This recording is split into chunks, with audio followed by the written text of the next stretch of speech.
সবাইকে প্রণাম, নমস্কার। সাপ্তাহিক কথামৃত পাঠের আয়োজনে সবাইকে স্বাগত জানাচ্ছি। বলা হয়, সময় না হলে, সংযোগ না ঘটলে কিছু হয় না।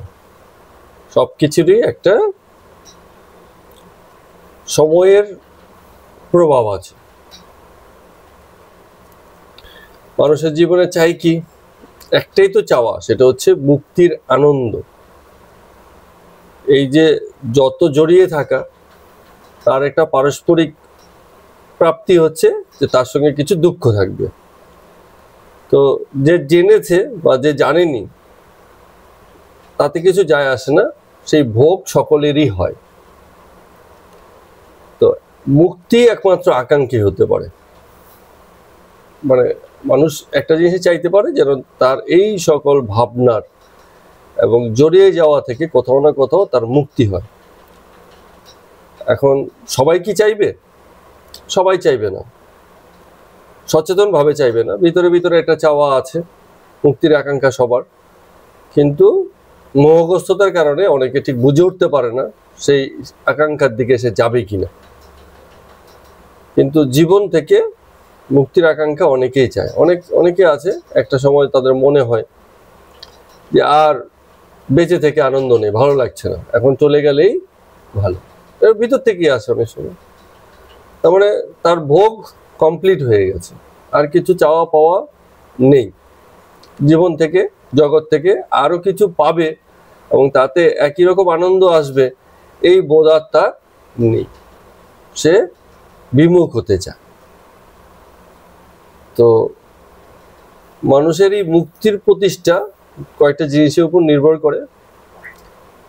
এক হচ্ছে ভোগ যদি তখনও কিছু বাকি থাকে, সেটুকু করে না নিলে মুক্তি তখনও প্রতিষ্ঠিত হয় না। মনে মনে কারো এরম আছে, বাল্যকালে গ্রামের মেলায় গিয়ে ওই জিনিসটা খেয়েছিলাম, সেইটি খেয়েছিলাম, মুখে স্বাদ লেগে আছে, আর খাওয়া হয়নি।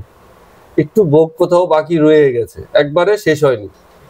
আরেকবার কোনো একটা মেলায় গিয়ে ঠিক সেই জিনিসটা খেলো, বললো হ্যাঁ হয়ে গেছে, ওই মনের মধ্যে ছিল সেটা কেটে গেল, তার মানে ভোগ কমপ্লিট। এই যে ভোগটা কমপ্লিট হলো, এখানে মুক্তি ঘটলো। এরকম জগতের বিষয় আশয় দিতে আমাদের, যদি আমরা একটু সচেতন থাকি, দেখবো একটু একটু একটু করে ভোগ তখনও বাকি থাকে। যেই একবার হয়ে গেল ব্যাপারটা, তখন সেখান থেকে তার মুক্তি, নিবৃত্তি। অনেকে আছে, খুব আগে একবার কাশি গিয়েছিলাম ছোটবেলায় মায়ের সঙ্গে হাত ধরে, তখন কাশির মাহাত্ম্য বুঝিনি, আরেকবার যদি যেতে পারতাম। পরে আবার বেশ বয়স টয়স হয়ে গেছে, এবার নিজেই টিকিট ফিকেট কেটে সঙ্গী সাথীদের নিয়ে কি একা একাই তীর্থ করতে গেছে, কমপ্লিট হয়ে গেল যে হ্যাঁ ঠিক আছে, কাশী দর্শন এবার পূর্ণ হলো। তো জীবনে এগুলোই ভোগের বাকি আর কি। কিছু কিছু জিনিস থাকে, ভোগ ত্যাগ হয়ে গেছে, তারপরে কোথাও যেন একটুখানি বাকি রয়ে যায়, সেটুকু পূরণ করলে আবার সেই জায়গা থেকে মুক্তি। আরেকটা বিষয় থাকে অনেক সময় বিচার। কেউ একজন খুব ছোটবেলাতে হয়তো মাংস ভক্ষণ করেছিল, তো তার বিচার এত তীব্র যে এখন কোনো অবস্থাতে সেই ইচ্ছা তার আসেই না যে আবারও জীবনে একদিন মাংস ভক্ষণ করব। এত তীব্র বিচার, সেসব ক্ষেত্রে ভোগ দূর হয়ে যায়।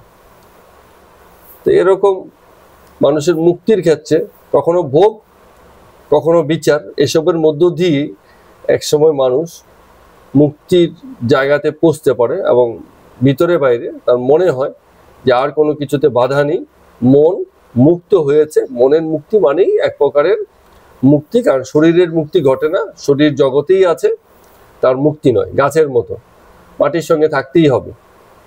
গাছ যখন হয়েছে মাটির সঙ্গে তাকে থাকতে হবে, মাটির সঙ্গ ত্যাগ করলে হবে না। তো এইভাবে মানুষ মুক্তির পথে আগায়। এইরকম প্রাথমিক কিছু কথাবার্তা দিয়ে আমরা আমাদের আজকে কথামৃতে পাঠপর্ব 51 শুরু করছি। এটা হচ্ছে শনিবার 22শে ডিসেম্বর 1883 খ্রিস্টাব্দ।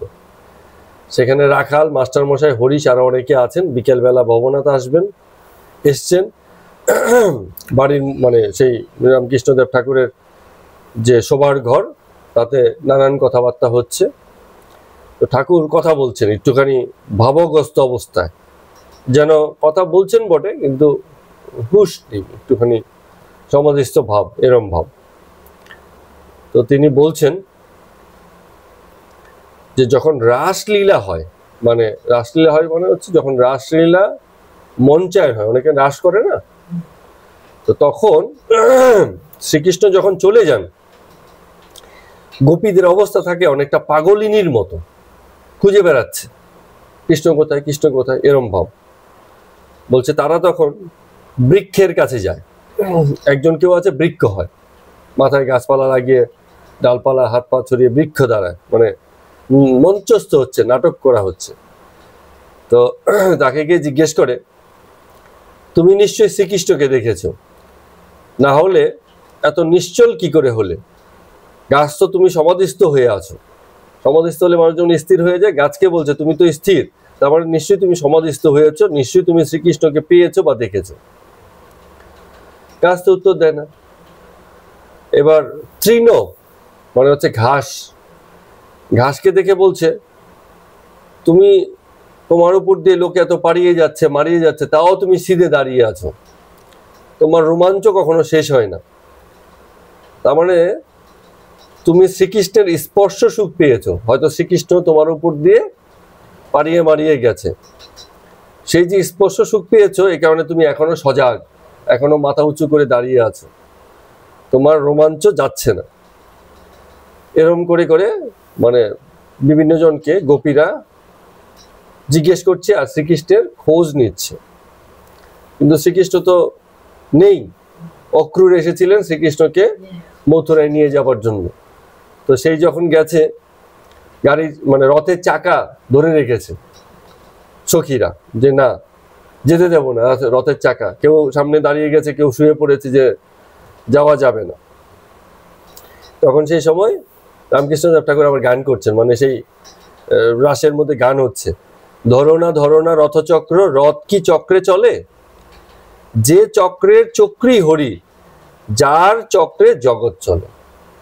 অক্রূর তো মানে শুধু আদেশ পালন করছে মাত্র, অক্রূর কিছু নয়, তারই কথা, তারই ইচ্ছাতেই আজকে এই বৃন্দাবনে এতখানি ছড়িয়েছিল, আবার তারই ইচ্ছাতে বৃন্দাবন ছেড়ে তার চলে যাওয়া হচ্ছে। তো যিনি ইচ্ছা চক্র মানে করছেন, তারই ইচ্ছাতে জগৎ চলছে। যেমন আপাতদৃষ্টিতে অনেক সময় মনে হয়, যখন একটা গাড়ি চলে তো মনে হচ্ছে ড্রাইভার গাড়ি চালাচ্ছে, কিন্তু গাড়ির চলা, গাড়ির থামা এবং গাড়ির গন্তব্যে পৌঁছানো, এই কোনো কিছুতে ড্রাইভারের হাত নেই। তো লোকে বলবে এ কেমন কথা হলো, গাড়ি ড্রাইভার চালাচ্ছে, গাড়ি চলবে কোথায়, থামবে কোথায়, গন্তব্য কোথায় যাবে, তাতে ড্রাইভারের হাত নেই?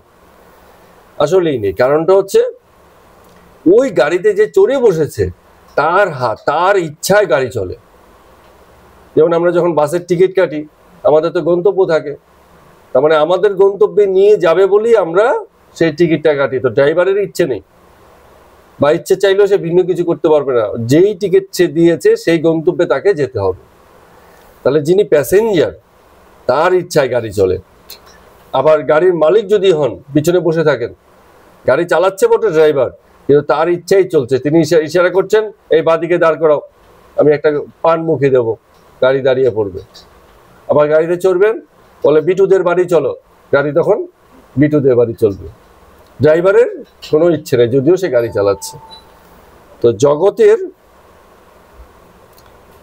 এই গাড়ির, যে গাড়িটা জগতে চলছে, সেই গাড়ির মালিক কে?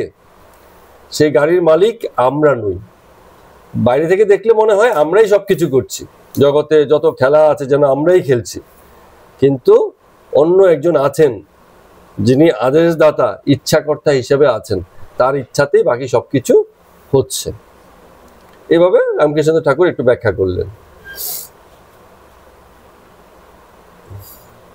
তো কয়েকদিন থেকেই শ্রীম রামকৃষ্ণদেব ঠাকুরের ওখানটায় ছিলেন দক্ষিণেশ্বরে, এবং দিনরাত ওনাকে দর্শন করছিলেন বা দেখছিলেন। তো মাঝে মাঝে একটা জায়গাতে বলছেন যে ঠাকুরের এরকম হয়ে যায় ভাবের ঘোরে, এবং যখন তাকান মনে হয় যেন চোখের থেকে জ্যোতি বের হচ্ছে, এরকম উজ্জ্বল চোখ, আনন্দে উজ্জ্বল। খুব ভালো কিছু পেয়ে গেলে বাচ্চাদের চোখে মুখে যেমন আনন্দ, হাসি খুশি একটা ভাব এসে যায়, ঠাকুরের চোখে মুখেও যেন তেমন একটা হাসি খুশি ভাব।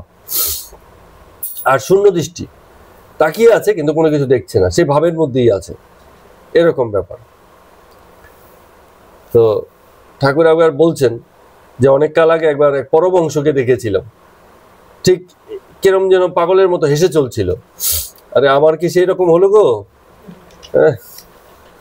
এই বলছেন, নিজেই নিজেকে বলছেন যে পরবংশ যে দেখেছিলাম তার যে অবস্থা, আমারও তো মনে হচ্ছে এরমই হয়ে গেছে। আর কি হচ্ছে, মানে স্বগতোক্তি, অর্থাৎ মায়ের সঙ্গে কথা বলা, যখন তখন যাত্রার সাথে দেখে মনে হবে যেন একা একাই বকছে, কিন্তু না, তিনি কারোর সঙ্গে কথা বলছেন, এরম ভাব। মায়ের সঙ্গে কথা বলছেন, শুধু শুধু অদ্বৈত জ্ঞান, থাক থু, আমি যতক্ষণ আমি বোধ আছে ততক্ষণ তুমি বোধও আছে। পরমহংস তো বালক, বালকের কি মা চাই না? মা ছাড়া বালক চলবে কি করে, এরকম ভাব। এখন মনি মনে মনে ভাবছেন যে ঠাকুর কি বলতেন, যে অদ্বৈত জ্ঞান, বেদান্তের মূল যে সিদ্ধান্ত সেটা হচ্ছে অদ্বৈত জ্ঞান, সেখান থেকে চেতনা বা চৈতন্য আসে।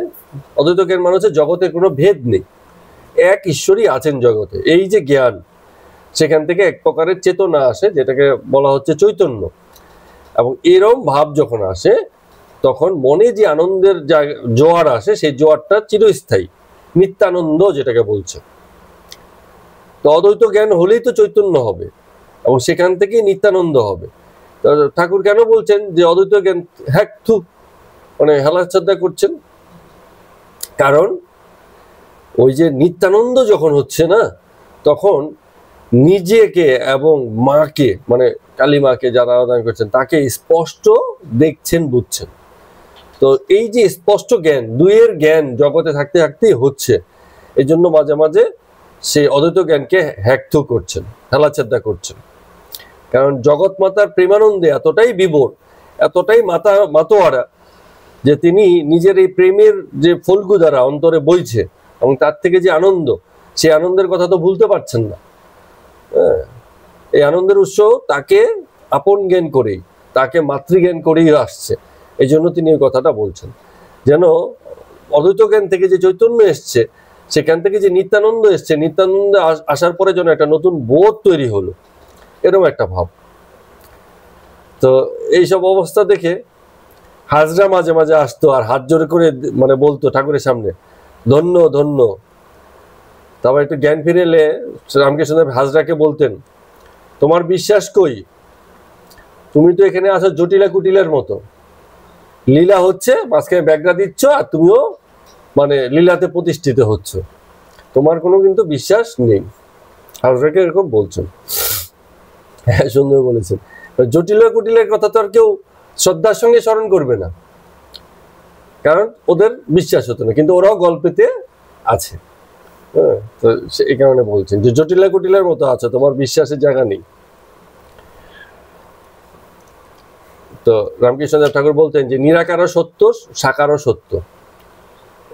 একজন ন্যাংটো সাধু ছিল, সে উপদেশ দিত সচ্চিদানন্দ ব্রহ্ম কিরূপ। তো এটা আমরা এটাকেও বলেছি, সচ্চিদানন্দ ব্রহ্ম যেন অনন্ত সাগর।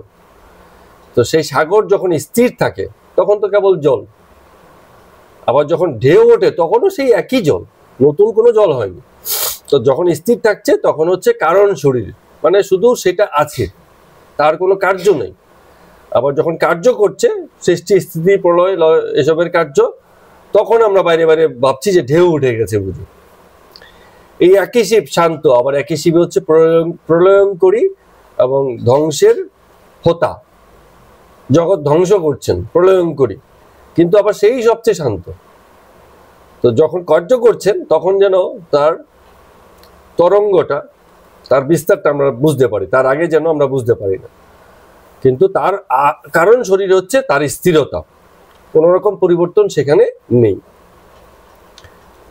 তো ঠাকুর এক জায়গাতে বলছেন, বলে যেখানে বিচার গিয়ে শেষ হয় সেখানে ব্রহ্মের ভাবনা শুরু হয়। এই কথাটা খুব ভালো কথা বলছেন। যেখানে প্রশ্নের আর উত্তর পাওয়া যায় না তখন ধরে নেওয়া হয় এ বাবা ঈশ্বরেরই কাজ, এরকম একটা ভাব তখন চলে আসে। উত্তর তো পাচ্ছে না, তখন বলছে এরপরে কি আছে জানি না, ওই তিনিই জানেন কি আছে, আর আমার কাছে এরপরে জ্ঞান নেই। তো উদাহরণ অনেক বলেছেন, ওই নুনের পুতুল সমুদ্র মাপতে গেছিল, 4 বন্ধু দেয়াল টপকে ওপাশে কি আছে দেখতে গেছিল, কেউ আসে আর কিছু বলতে পারেনি ওপাশে কি আছে, খবর দেওয়ার লোক নেই, যে গেছে সে বরাবর গেছে আর ফিরে আসেনি, এরকম। তো কেন এই ব্যাপার? কারণটা হচ্ছে নিত্য এবং লীলা দুই তার।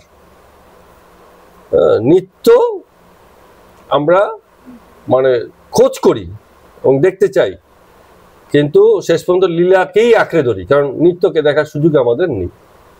সমুদ্রকে আমরা ঢেউ দিয়েই চিনি, ঢেউ নেই বলবো এই কি, এ তো পুকুর, সমুদ্র কোথায়? আবার ঢেউ এলে আরে বাপরে, পুকুরেও সমুদ্রের ঢেউ উঠে গেছে। এখন তো ওই যে বাচ্চাদের একই টিকা, কৃত্রিম ঢেউ, ছোট জায়গা, পুকুরের মতো জায়গা, 15-20-30 জন নেমে গেছে, একটা কৃত্রিম ঢেউ তৈরি করে দিয়েছে, তাদের খুব আনন্দ, হ্যাঁ সমুদ্রের মতো ঢেউ হচ্ছে। কৃত্রিম মানে লীলাতেই মজে গেছে, যারা জগতের মানুষ আছে তারা লীলাতেই মজে গেছে, তার নিত্যকে দেখার সুযোগ ঘটে না। এইভাবে তো সবাই তো, ঋষিরা পর্যন্ত সেটা দেখতে চায়নি। যেমন রামকে যখন শরীর রূপে দেখেছে, বলছে না তোমাকে আমরা মানি না, আমাদের নিরাকার ব্রহ্মই একমাত্র উপাস্য হবে। আবার ভরদ্বাজ ব্রাহ্মণাদি যারা ছিলেন তারা আবার রামকে অবতার হিসেবে মেনেছিলেন, তারই পূজা করতেন, এইরকম। তো কেউ মানে তাকিয়ে আছে সেই নিত্যের দিকে, আবার কেউ লীলাতেই বলছে যে হ্যাঁ আমার চোখের সামনে আছে, আমি তাতেই খুশি। তো আবার ঠাকুর হাসতে হাসতে বলছেন মণিকে, বিশেষ করে অনেকদিন থেকে মণি কিন্তু আছেন সেখানটায়, যে সব যারা পার্শ্বদ আসে আমার কাছে, সবাইকে সব জ্ঞান একবারে দিচ্ছি না, একটু একটু করে দিচ্ছি, কারণ বারবার আসতে হবে তাদের। মণিকে বলছেন যে তুমি যেদিন এসেছিলে সেদিনই আমি তোমায় চিনেছিলাম, তোমার চৈতন্য ভাগবত পড়া শুনে আরো বুঝেছিলাম ভিতরে কোথাও তোমার সেই জিনিসটা আছে। তুমি আমার খুব আপনার জন, এক সত্তা, যেন পিতা ও পুত্র। বলে কলমি এক ধরনের শাক, পুকুরে হয়, ওই কলমির শাকের একটা অংশ ধরে টানলে ও আর একটা অংশ আসে না, ও পুরো শাক ধরে এসে যায়। কারণ কি, ও তো একটার সাথে গায়ে গায়ে গায়ে গায়ে পেঁচিয়ে পেঁচিয়ে লেগে। তো বলছে এই যে তোমরা 2-4 জন করে আসছো, আস্তে আস্তে তোমাদের সঙ্গে যুক্ত যারা আছে সব আস্তে আস্তে এখন আসতে থাকবে, কলমির শাকের মতো। পরস্পর আত্মীয় যেন, সবাই ভাই ভাই, হরিশ রাখাল সবাই তো এসছে, এরকম আরো আসবে। কিন্তু যতদিন আসো নাই ততদিন ভুলেছিলে, এখন নিজেকে চিনতে পারবে, তিনি এসে গুরু রূপে তোমাদেরকে এসব জানিয়ে দেবেন।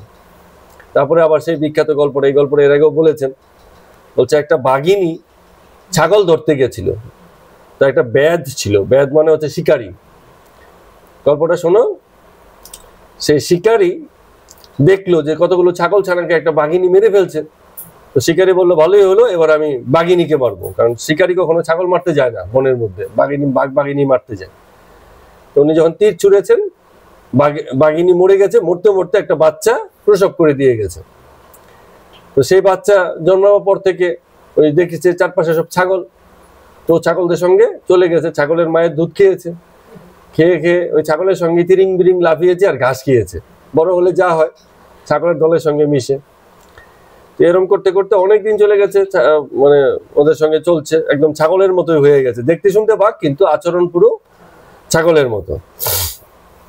তো একদিন আরেকটা বাঘ ওই ছাগলের দলকে আক্রমণ করেছে, এসে ওই বাঘ অবাক হয়ে গেছে আরেকটা বাঘ দেখে।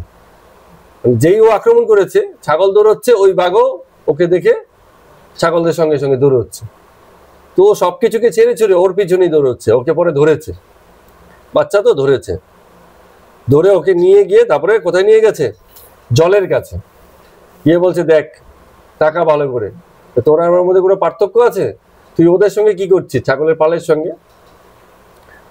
তখন জোর করে মুখের মধ্যে একটা মাংসের টুকরো দিয়ে দিয়েছে, ও তো চিরকাল মানে ইসে খেয়ে অভ্যস্ত, ঘাস খেয়ে অভ্যস্ত, মাংসের টুকরো দিয়েছে, প্রথমে ওয়াক ওয়াক করছে, কিন্তু পরে আবার একটু স্বাদ পেয়েছে, আবার ভালোও লাগছে, এই করতে করতে খেয়ে নিয়েছে, তার মানে মাংসের স্বাদ পেয়ে গেছে।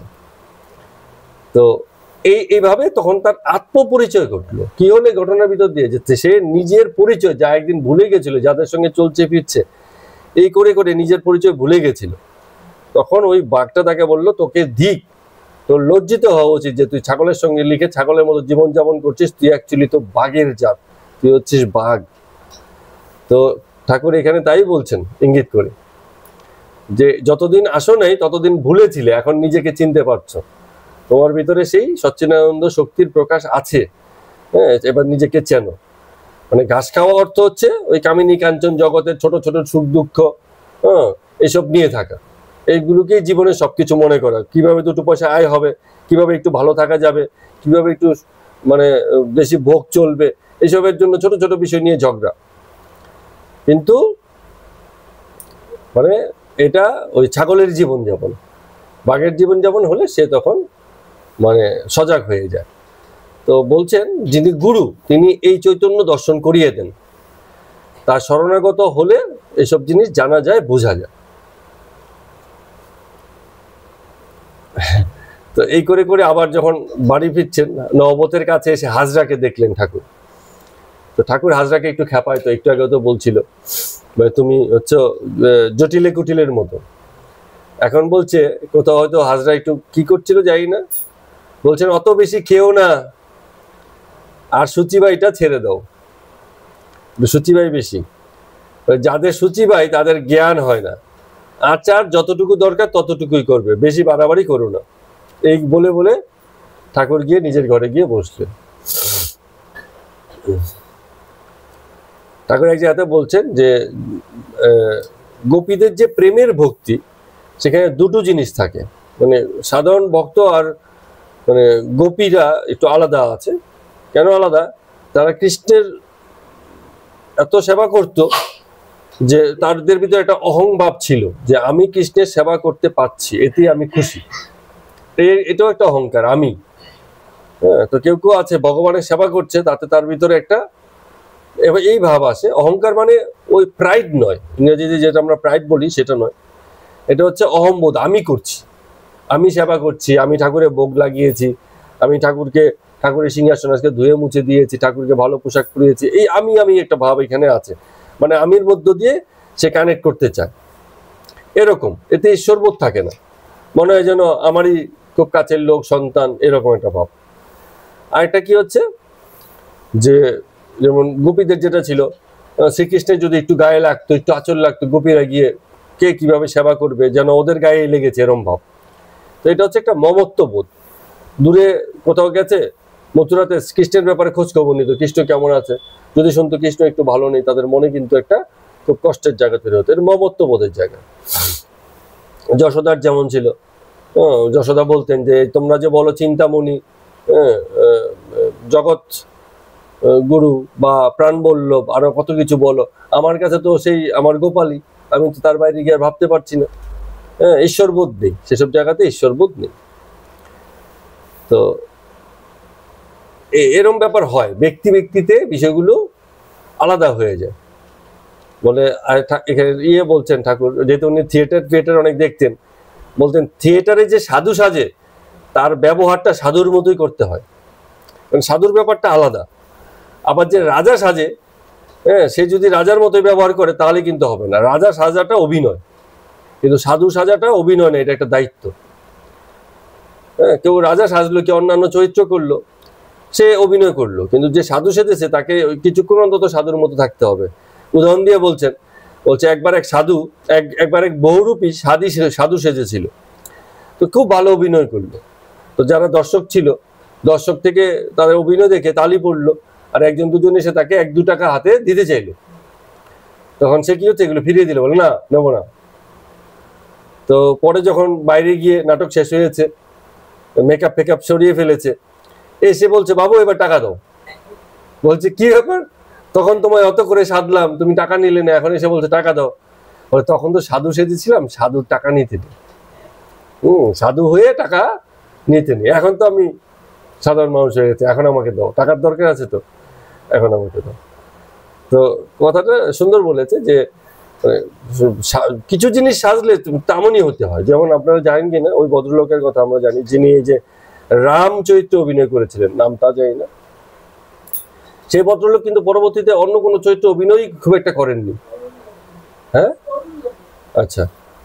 তো কেন? কারণ এই চরিত্রে এমন ভাবে মানুষ তাকে দেখেছে, এবং তিনি এক সাক্ষাৎকারে বলতেন যে উনি যখন এসে যেতেন, কখনো এয়ারপোর্টে যাচ্ছেন, মানুষজন দেখে এসে দূর থেকে প্রণাম টোনাম করছে, এটি করছে, একদম হ্যাঁ রাম ভেবে, রামের যে, এবং আমরা সত্যি যদি আমরা একটু চোখও বুঝি, আমরা যদি রাম চরিত্র কল্পনা করতে চাই, দেখবেন তার সেটা মুখটা সামনে চলে আসবে। এরকম সুন্দর অভিনয়, এবং সেই অভিনয় বছরের পর বছর লোককে দেখিয়েছে, মানুষের মনের মধ্যে সেটা একদম গেঁথে আছে। তো সেই ভদ্রলোক নাকি ধূমপান করতেন।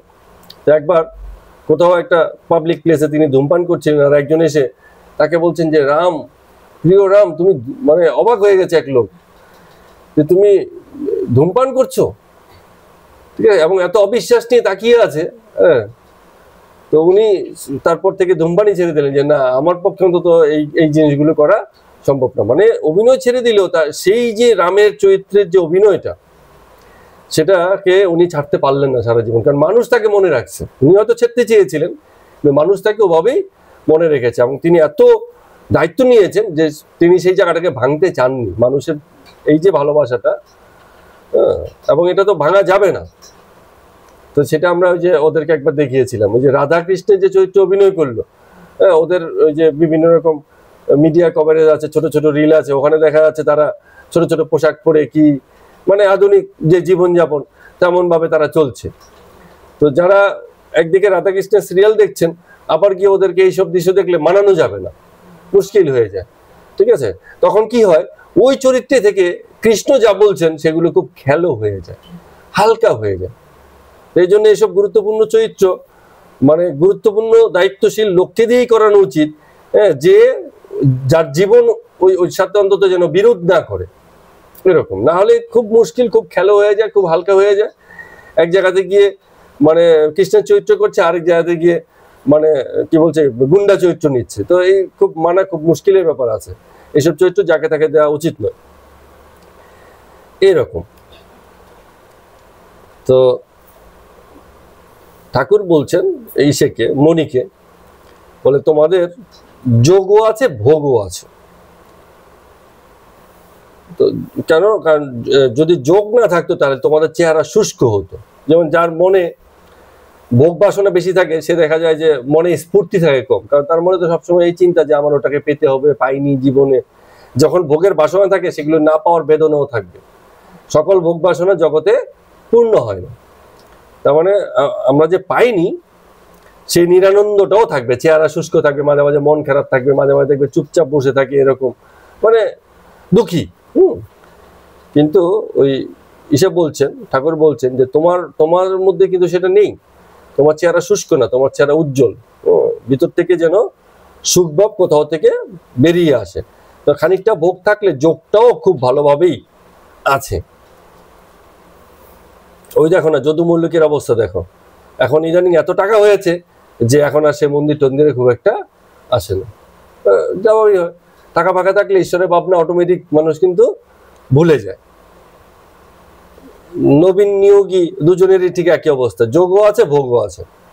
নবীন নিয়োগী যেটা হয়েছে যে বাপ বেটা দুজনেই বড় করে দুর্গাপূজা করে, আর চামর দুলিয়ে হাওয়া করে ঠাকুরকে।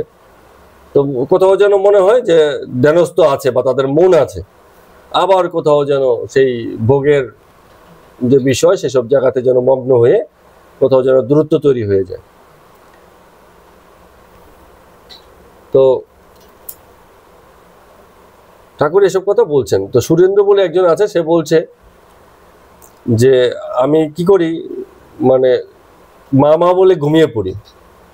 রামকৃষ্ণ বলছেন খুব ভালো, স্মরণ মন থাকাটা খুব দরকার, সবসময় তাকে স্মরণ করছি, তাকে মনন করছি, শুধু মুখে মুখে না, ভিতর থেকে যেন আসে সেই জিনিসটা। যেমন আমি অনেক সময় অনেককে বলেছি যে যখন সত্যি বিপদে পড়বে, কোনো রকম উপায় দেখছো না, তখন মন থেকে যদি ওই যে হরে কৃষ্ণ হরে রাম, হরে মানে কি হরণ করে নিয়ে যায়। তো তোমার এমনিতে হয়তো খুব একটা নাম করো না, কিন্তু বিপদে পড়েছে, তখন তোমার ভিতর থেকে যেটা আসবে এরকম আশায় যদি মানে ভিতর থেকে আসে তবেই নাম করা উচিত। তাতে কি হচ্ছে, নামের সঙ্গে কানেক্ট করা যায়, না হলে কিন্তু কানেক্ট করাটা একটু মুশকিল আছে। শুধু মানে নাম করতে হবে, টার্গেট আছে, সেই হিসাবে করলে ওগুলো শুধু জাস্ট মানে নাম করার মতো ব্যাপার হয়ে যায়, জাস্ট নাম করে। যে ছোটবেলায় ওই আমাদের সঙ্গে খেলতো এক বাচ্চা ছিল, তো প্রায়ই ও দুষ্টুমি করতে বলে বাড়ি থেকে ওকে এমনি এমনি ডাকতো। কেন ডাকতো? যাতে ও সাড়া দিচ্ছে কিনা, কোথায় আছে, হ্যাঁ, একটু একটু কিছুক্ষণ বাদে বাদে বাড়ির লোকজন, মা, বাড়ির যারা অন্য যারা আছে, ঠাম্মা ফাম্মা, বাড়ির পিসি টিসি, এরা ওর নাম ধরে ডাকতো। তখন ও কি করতো, বাড়ি থেকে সাড়া দিত। এটা অর্থ হচ্ছে বাড়ির লোক বুঝতে পারছে বাড়ির আশেপাশেই আছে। আমাদেরকে এসে আবার বলতো, ওই যে দেখ আমার নাম মুখস্থ করছে, হ্যাঁ, নাম ধরে বারবার ডাকছে, তো বলছে দেখ আমার নাম মুখস্থ করছে। তো ঠাকুরের নাম অর্থ যেন এরকম মুখস্থ করা না হয়, যে নাম ধরে ডাকছি ডেকেই যাচ্ছে। সত্যি ভিতর থেকে তারা আসে, তার নাম নেয়ার প্রতি যেন আগ্রহ জন্মে, ঘটনায় জন্মুক আর তৃষ্ণা ইচ্ছায় জন্মুক। ওই যে একটু আগে সুরেন্দ্র যেমন বলছে না, যে আমি তার নাম নিতে নিতে ঘুমিয়ে পড়ি, ভালোই তো, সারাদিন যত রকম মানে ইসে করা হলো, ভোগের বা জগতের কাজকর্ম করা হলো, ঘুমনের আগে কিছুক্ষণ তো মানুষ নীরব হচ্ছে, অন্য কোনো কাজের বোঝা থাকছে না, সেই সময়টা অন্তত আন্তরিকভাবে যদি আমরা তার নাম স্মরণ করতে পারি, সেইটুকু সময়ে যতটা কানেক্ট হবে, হ্যাঁ, সে বড় দুর্লভ এবং আনন্দ ঘন মুহূর্ত হবে। এইরকম ঠাকুর বারবারই বলেছেন সবকিছুরই একটা উপযুক্ত সময় আছে। এই যে কথাটা বলা হচ্ছে, এই যে আন্তরিক ডাক, এই ডাকটাও একটা বিশেষ সময়েই আসে। মানুষের সেই আন্তরিক পরিণতি ভাব এলে তবেই এই আন্তরিক ডাকটা আসে, না হলে তো বাইরে বাইরে ওই সবাই বলছে, সবাই করছে, চলো আমিও ভাই করতে থাকি, এরকম। বলছে পাখি এত যে নির্বোধ মানে বুদ্ধিহীন, সেও মানে ওই যে ডিমটা যখন ভিতর থেকে পরিপক্ক হয়, বাইরে থেকে তো বুঝে না, কিন্তু পাখির মা ঠিক জানে, এবং পরিপক্ক হলে ওকে টুকরে টুকরে টুকরে টুকরে একটু ফুটো করে দেয়, যাতে ভিতর থেকে ওই পাখিটা আবার টুকরে টুকরে বেরোতে পারে। যতক্ষণ ডিম কাঁচা হচ্ছে ততক্ষণ কিন্তু ও টুকরোয় না। কেন এই কথাটা বলছে? কারণ তখনও সময় হয়নি। তো সময় হলে পরেই পাখির মা ডিমকে টুকরে ছানা বার করে, না হলে কিন্তু করবে না।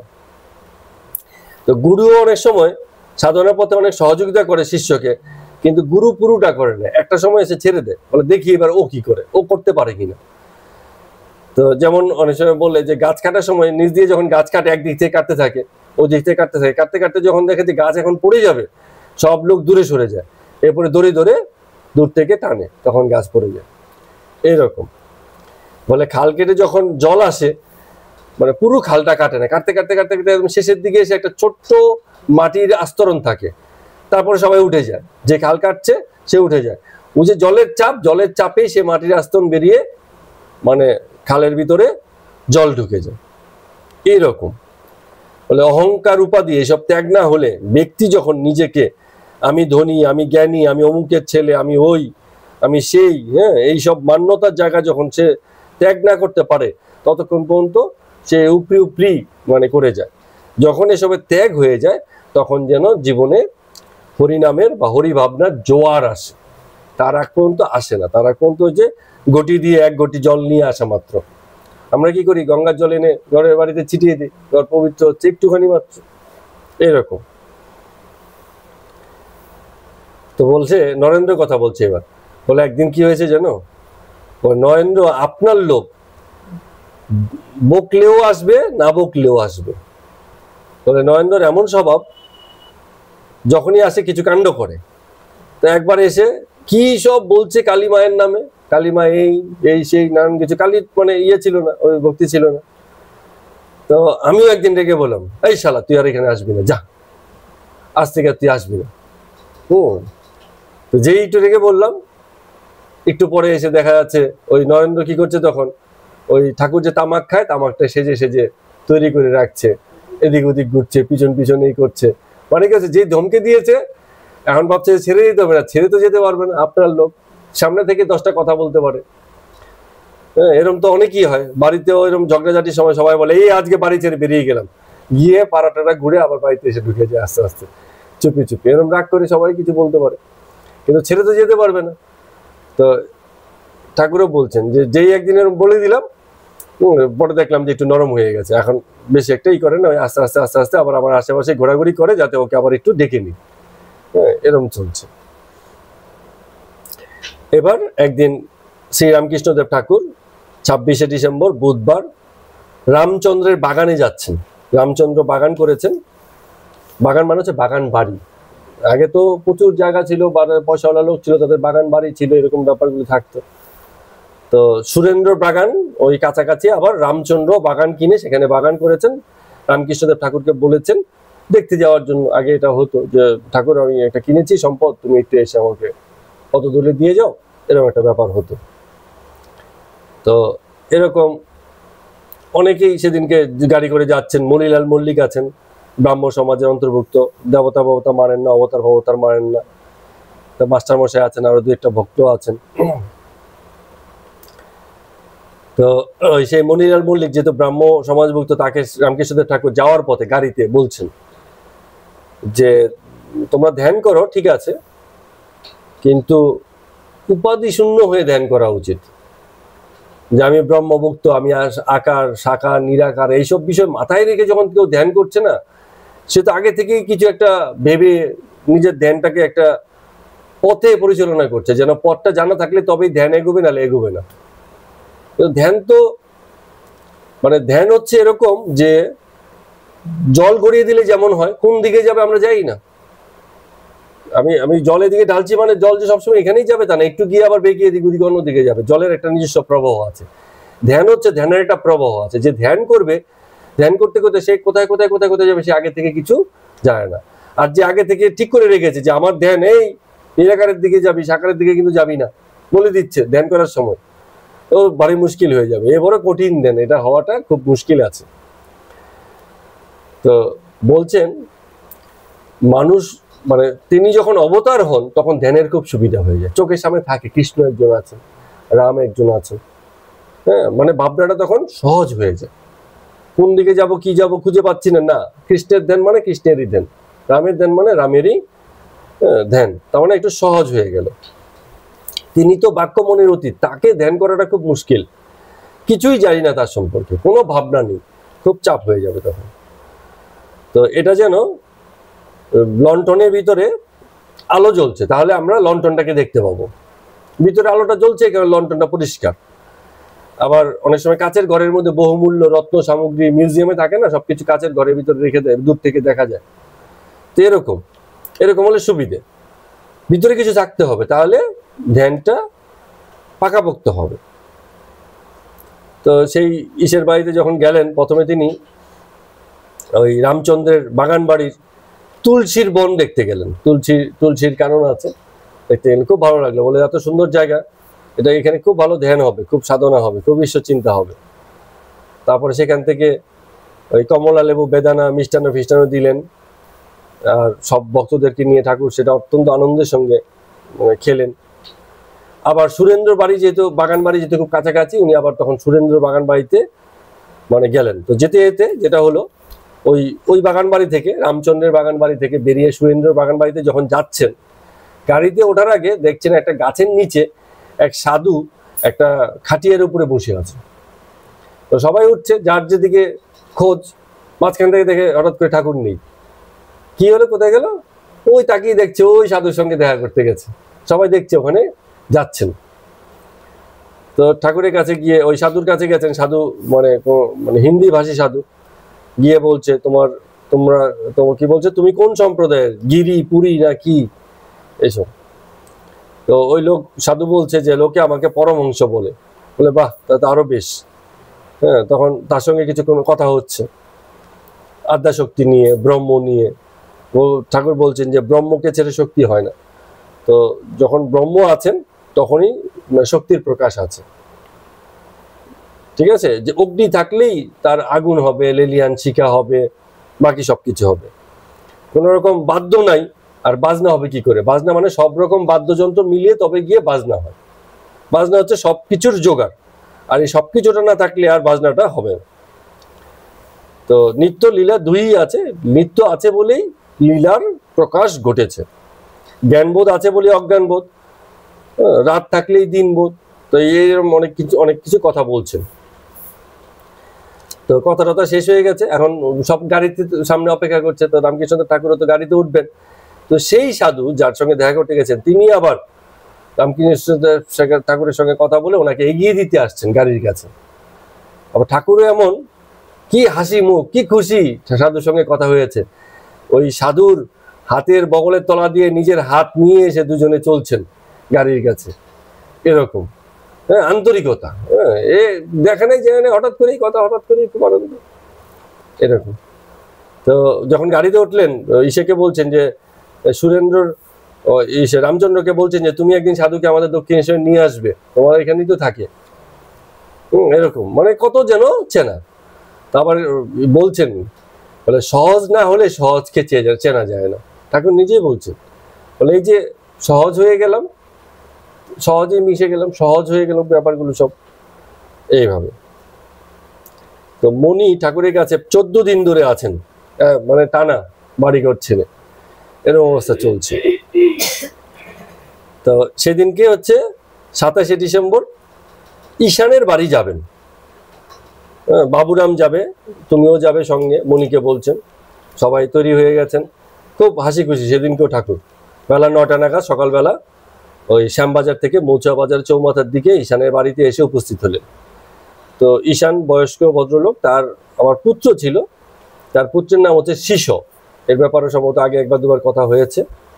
শিষ্য MA BL পাশ করে এখন আলিপুরে ওকালতি করছে, এন্ট্রান্স পরীক্ষা দিয়েছে, FA পরীক্ষা দিয়েছে, সে ইউনিভার্সিটির প্রথম স্থান অধিকার করেছে। খুব মেধাবী ছেলে, বয়স 30-এর মতো।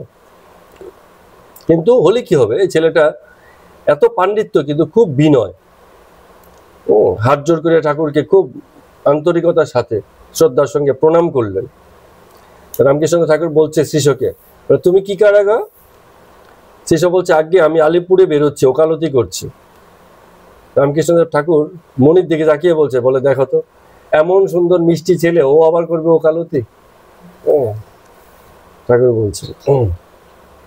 তারপর আবার শিষ্যর দিকে তাকিয়ে বলছে, আচ্ছা তোমার কিছু জিজ্ঞাসা আছে, কিছু জিজ্ঞেস করতে চাও?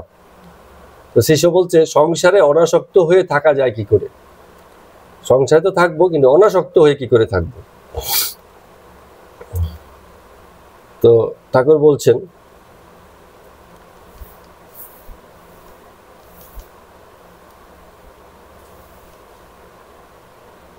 যে যতদিন ঈশ্বরের নাম করতে রোমাঞ্চ না হবে, চোখে জল না আসবে, ততদিন এই বাহ্যিক কর্ম যেগুলো আছে, সন্ধ্যাদি কর্ম, অন্যান্য যে কর্ম, সবকিছু এগুলো উপরি উপরি হয়। বলে তার জ্ঞান যখন হবে, ঈশ্বরের জ্ঞান যখন হবে, তখন এই যে তুমি যে বলছো সংসারে থেকে অনাসক্ত হয়ে থাকবে, তার মানে সংসারে আসক্ত হয়ে আছো। এই আসক্তি ভাব মানে হচ্ছে তোমার মধ্যে কোথাও একটা মানে এই ভাব কাজ করছে, কিছু কর্ম তুমি করছো যেটা উচিত, কিছু কর্ম হচ্ছে অনুচিত। যেহেতু ওকালতি পেশার সাথে আছে, এই প্রশ্নটা ওর সাথে খুব এসছে। ওকালতি পেশাতে কি হয়, অনেক সময় যে ক্লায়েন্টের হয়ে লড়ছে, এক সময় দেখা যায় সেই অ্যাকচুয়ালি অপরাধী, কিন্তু তাকে নিয়ে লড়ছে, তো তার দায়িত্ব পড়ে যায় তাকে মানে আইনি সহযোগিতা দেওয়া। তো এই যে পাপ পুণ্যের বোধ তোমার আছে, যেখানে তুমি ভাবছো যে এসবের মধ্যে থেকে কি করে অনাসক্ত হয়ে থাকা যায়, সেটার জন্য মানে যতদিন পর্যন্ত সেই চরম ভাব না হবে, ততক্ষণ পর্যন্ত তুমি অনাসক্ত হতে পারবে না। সংসারে আসক্ত হয়েই থাকতে হয়। তো রামপ্রসাদের কথা বলছে, রামপ্রসাদ বলে, ভুক্তি মুক্তি উভয় মাথায় চেয়ে রেখেছি, আমি কালী ব্রহ্ম জেনে মর্ম ধর্মাধর্ম সব ছেড়েছি। তার মানে ভোগও আমার মাথায় আছে, আমার কাছে মুক্তিও মাথায় আছে। এটা কিন্তু খুব সুন্দর কথা বলছেন। কারণ যখন সংসারে আছেন, দেহবোধে আছেন, আপনি ভোগ ছাড়তে পারবেন না, কিন্তু মুক্তির ভাবনাও আপনার চাই। তার মানে মুক্তি এবং ভুক্তি দুই আমার আছে, তো দুটোকেই মাথায় রেখেছি। রামপ্রসাদ বলছেন যে ভুক্তি এবং মুক্তি উভয়কেই মাথায় রেখেছি, কিন্তু একটা জিনিস আমি করেছি, যে আমার ভোগ এবং মুক্তি সব কালির উপর ছেড়ে দিয়ে ধর্মাধর্ম সব ছেড়ে দিয়েছে। ও আমার কোনটাতে ভোগ হচ্ছে আর কোনটাতে মুক্তি হচ্ছে এইসব জিনিস আমার আর নেই, এই ভাবনা আমার আর নেই, যদিও ভক্তি মুক্তি দুটোই আমার মাথায় আছে। তো সংসার থাকতে থাকতে তার দিকে যাওয়া বড় কঠিন। ঠাকুর বলছেন এখানে যে সংসারের থেকে তার দিকে যাওয়া বড় কঠিন। তো রামকৃষ্ণ ঠাকুর আবার বলছেন কিন্তু উপায়ও একটা আছে, সেটা হচ্ছে অভ্যাস যোগ। তো একটা উদাহরণ দিয়ে বলছেন অভ্যাস যোগ কিরকম, বলে ছুতুরের মেয়েরা চিরে চিরে এটা ভাজে। ছুতুর, ছুতুর হচ্ছে একটা জাত, হিন্দুদের মধ্যে একটা জাত আছে ছুতুর, ছুতুর, তাদের মেয়েরা চিরে ভাজে। বলে ওরা কত দিক মানে একসঙ্গে কত কাজ করে তোমরা চিন্তা করতে পারবে না। সে ঢাকিতে মানে চাল ভাজছে, ঢেকিতে সে পা দিয়ে করতে হয়তো, বা কেউ একজন পা দিয়ে করছে, সে হয়তো ঢেকির সেই সামনের দিকটায় বসে আছে, সেখানটায় চিড়ে দিচ্ছে। তো ওই যে ঢেকিটা যে একবার পড়ছে একবার উঠছে, ওর মাঝখানে চিড়ে দিতে হবে। ও কিন্তু যে ওই যে পা দিয়ে করছে সে কিন্তু সামনে তাকায় না যে ওর হাত কোথায় আছে কি আছে, ও একের পর এক করেই যায়।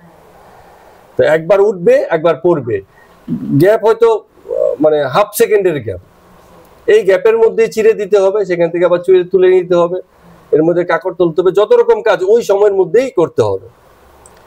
এর মধ্যে আবার ছেলে আসে কান্না করে, তাকে মাই খাওয়াতে হয়, দুধ খাওয়াতে হয়। তো পাশে কোলে নিয়ে ছেলেকে দুধ খাওয়াচ্ছে, ওই আবার হাত দিয়ে চিড়ে তুলছে, আবার চিড়ে ঢাকছে, তারপরে কারা নেড়ে দিচ্ছে। এর মধ্যে আবার একজন এসছে খদ্দের, হয়তো পাশের বাড়ি থেকে, বলছে আমার 2 কেজি চিড়ে লাগবে। তো ওর সঙ্গে আবার কথা বলতে হচ্ছে, হাত কিন্তু চলছে।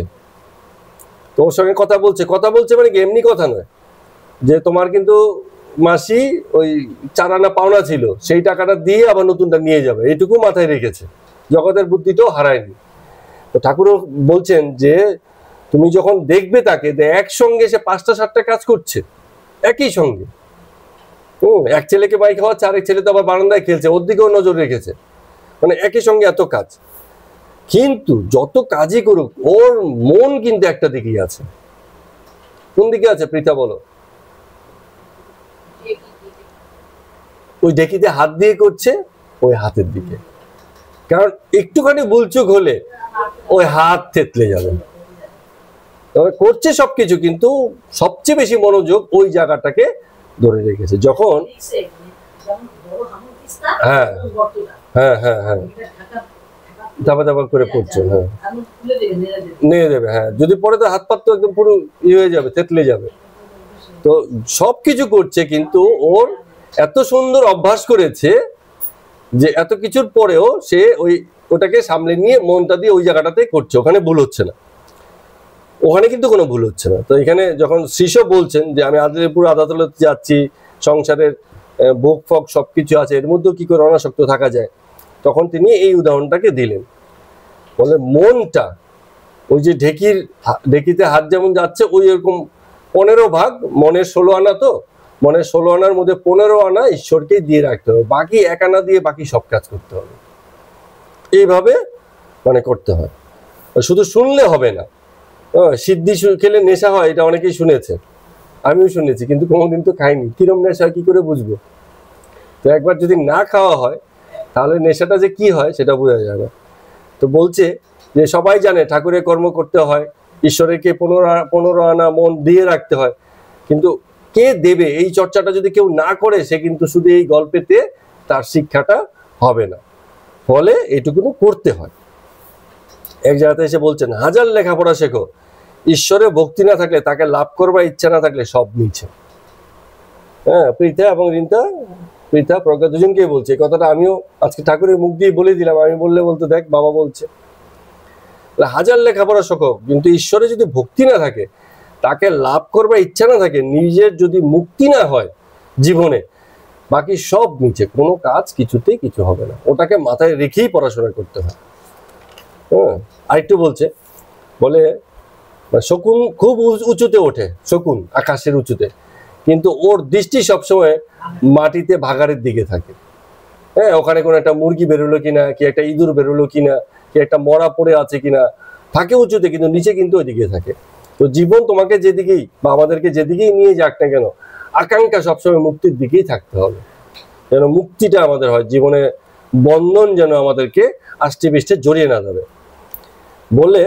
বললেন ঠাকুর বলছেন ওই যে ওই ছেলেটাকে, যে 2-3 বারের এত ফার্স্ট ক্লাস ফার্স্ট, এত পড়াশোনা, তার বলছে যে বিদ্যা লাভ করলে তাকে জানা যায় সেটাই বিদ্যা, আর বাকি সবই হচ্ছে নিচে অবিদ্যা। এইভাবে মানে বলছেন, খুব সুন্দর কথা। এরপরে আর কথা চলে না। তো কথামৃত পাঠ আজকে আমরা এখানে এই পর্যন্তই রাখছি। সবাইকে প্রণাম এবং নমস্কার।